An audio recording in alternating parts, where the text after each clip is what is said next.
सिर्फ 2 चीज़ों के इस्तेमाल से आप अपने घर वालों को बहुत सारी ख़तरनाक बीमारियों से बचा सकते हैं।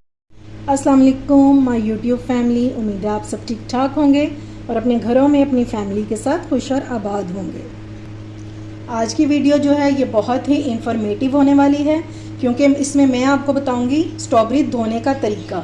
बज़ाहिर तो ये एक छोटी सी चीज़ है, सभी को धोनी आती है, लेकिन आज मैं आपको बहुत ही ख़ास बात बताऊंगी, क्योंकि जब ये उगती है स्ट्रॉबेरी तो इसको बचाने के लिए स्प्रे किया जाता है ताकि इसको कीड़े वगैरह जो हैं वो ना खाएं। वो स्प्रे जो है वो हमारे मैदे को, जिगर को इतना डैमेज करता है ना कि आप लोगों की सोच है, बहुत ज़्यादा डैमेज करता है, हमारे गुर्दे डैमेज कर देता है और यहाँ तक कि कैंसर के जो ख़तरात हैं ना वो बहुत ज़्यादा बढ़ जाते हैं। तो अगर हम स्ट्रॉबेरी को धोते हुए एक छोटा सा काम कर लें तो इंशाल्लाह बहुत हद तक हम इन बीमारियों से बच सकते हैं। क्योंकि आजकल रोज़े हैं तो हर कोई जो है अफ्तार में इसका मिल्क शेक, जूसेस, ये सब कुछ बन रहा होता है। तो मैंने कहा क्यों ना मैं आप लोगों के साथ ये शेयर करूँ, और आप लोगों से मेरी रिक्वेस्ट है कि प्लीज़ इस वीडियो को लाजमी आगे शेयर कीजिएगा ताकि किसी और का भी भला हो सके। तो चलिए बिस्मिल्लाह करते हैं और वीडियो स्टार्ट करते हैं। मैंने स्ट्रॉबेरी ली है 1 किलो। इसी तरीके से आप इसको क्वांटिटी को बढ़ा भी सकते हैं, ठीक है। तो सबसे पहले एक बर्तन में हम पानी ले लेंगे। पानी इतना होना चाहिए कि हमारी जो स्ट्रॉबेरी है वो इजीली इसमें डूब जाए, यानी कि बिल्कुल अंदर चली जाए। अब सबसे पहले हमने इसमें डाल देना है 1 टीस्पून नमक। वो आप सबको पता ही है कि नमक जो है ये जरासीम के लिए कैसा फ़ायदेमंद होता है, इससे सारे जरासीम जो है ये दूर हो जाएंगे। और हमने दूसरी चीज़ जो इसमें डालनी है 1/2 teaspoon baking soda. Baking powder नहीं, आपने बेकिंग सोडा डालना है।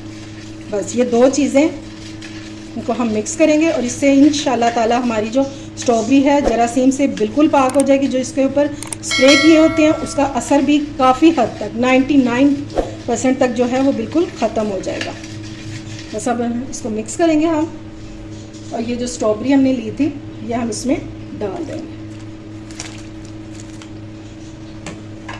बस इसको हमने हिला देना है 1 से 2 बार, और इसको हमने इसी तरह से पड़े रहने देना है आधे घंटे के लिए। उससे पहले आपने इसको नहीं धोना, आधा घंटा इसको सोख रहने देंगे। और बिल्कुल भी घबराना नहीं है, ये ख़राब बिल्कुल भी नहीं होगी। मैं अपने घर में इसी तरह से धोती हूँ, अल्लाह का शुक्र है, तो कोई मसला वगैरह नहीं होता, ना ही स्ट्रॉबेरी ख़राब होती। इसको इसी तरह आधा घंटा रहने देंगे, उसके बाद मैं आपको धोकर दिखाती हूँ। ये लें जी, स्ट्रॉबेरी को रखे हुए आधा घंटा हो चुका है।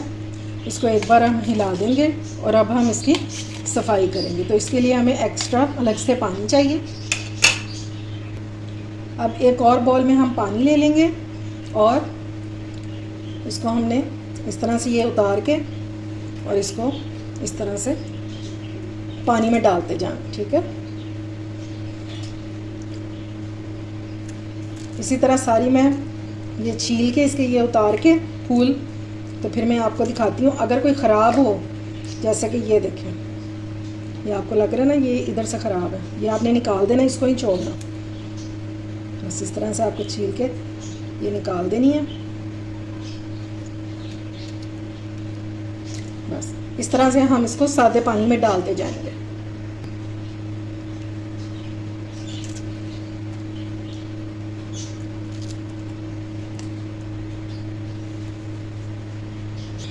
ये लें जी, सारी स्ट्रॉबेरी मैंने साफ़ कर लिया और ये देखिए आप इस पानी का कलर चेक करें।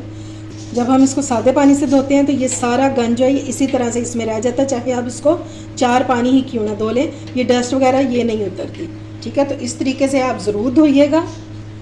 अब आपने क्या करना है, इस पानी में इसको अच्छी तरह से हिला लेना है, ठीक है। यह बिल्कुल साफ़ हो चुकी है, बिल्कुल साफ़। अब आपने क्या करना है, एक स्ट्रेनर लेना है और उसमें इसको डाल के और रख देना यहाँ तक कि ये पानी जो है इसका सारा ड्रेन हो जाए। फिर आप इसको चाहे ऐसे खाएं, चाहे आप इसको फ्रीज़ करें, जूस बनाएं, कोई मसला नहीं है। इंशाल्लाह ये जरासीम से पाक हो चुकी है।